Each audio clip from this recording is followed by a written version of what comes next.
there's two things in Eastern medicine that I think are really important in the conversation about lipedema.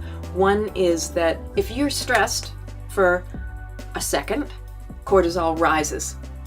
Adrenaline rises too, it goes down. Cortisol stays in the system for a day or two because it needs to be. We evolved to have that happen, because if the lion jumps out of the woods and it's going to come towards us and eat us, then our adrenaline rises, our cortisol rises. The lion goes away, the adrenaline drops, but the cortisol needs to stay up for a day or two because the lion might be in the neighborhood. You need to stay vigilant. But there's no lion now. Now it's just the phone rings, the email, you have 12 emails, or you have a deadline, or a car pulls out in front of you. And what happens is over and over and over, we have these moments, and every single time cortisol rises, stays up for a day or two, right? So we get this constant irrigating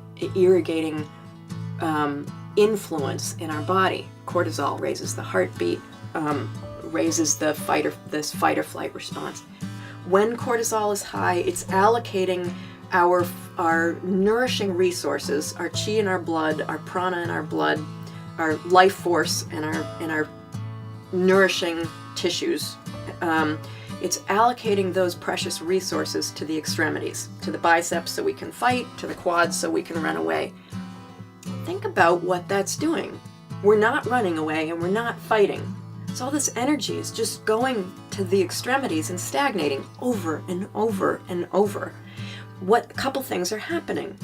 It's taking precious resources from the organs in the torso, the vital organs in the torso. It's taking energy from the digestive system, from the reproductive system, and robbing that and shunting it to the extremities, where it is then stagnating. It's not being put to good use, and then we can't digest well, and then we can't reproduce well. So levels of infertility go up, digestive issues go up, and an energetic blueprint has now been made and reinforced over and over and over to shunt material and resources to the extremities. So what's happening with lipedema is cortisol is shunting these vital resources to the extremities, to the arms and to the legs. The arms get bigger, the legs get bigger, because substance is coalescing around function. Substance is coalescing around energy. The energy is stagnating here, and substance is following it. That's a fundamental rule in Chinese medicine, is qi follows shen and shui follows qi. And a way to translate that is the life force, the energy in the body follows what's happening with the spirit, and the shui, the blood, the tissue, will coalesce around that. There's a concept in Ayurvedic medicine that there's 7 layers of tissue in the body.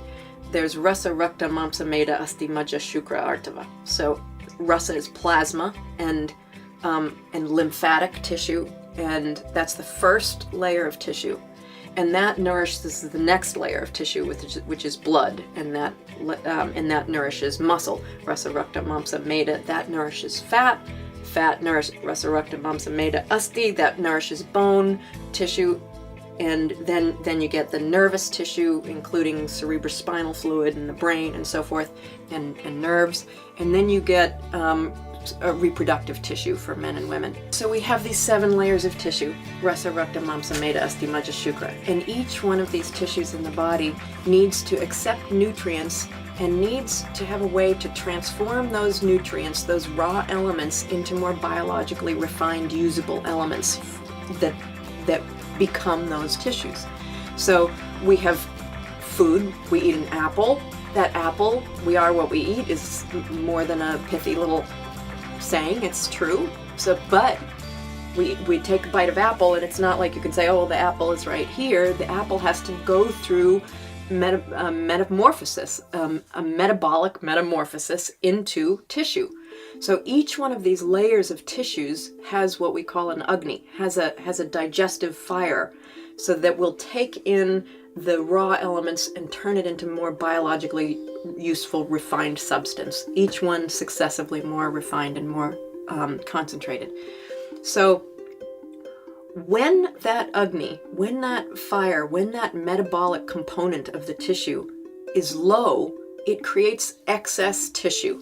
When it's high, it creates less tissue. So if we look at this with lymphatic tissue, if the metabolic process is sluggish, it will end up creating excess lymphatic tissue. It will end, and this is with rasa dhatu, which is not exactly perfectly translated to lymphatic tissue. It's plasma, lymphatic tissue. It's all the liquid, the cooling liquid component of the body becomes excess. Then you have things like edema happen and excess swelling, things like that. And then if we take meta dhatu, which is the fat tissue, the adipose tissue, which is the other tissue really that we want to look at in lipedema, that if we look at that fat tissue and the Agni that's supposed to transform that, if that Agni is low, it will create excess meta dhatu, excess fat tissue because of that low Agni. So when that happens, how do we deal with that? How do we enkindle that Agni again? How do we enkindle that fire to be able to transform those tissues? There's many ways you can aggravate this beautiful fire, this beautiful transformational ability of our digestive system to transform raw elements into biologically useful, refined elements. So what you want to do is you want to sit down and have an ongoing conversation and relationship with a careful practitioner who's attentive about why this has happened for you. And then you address lifestyle, diet, and stress.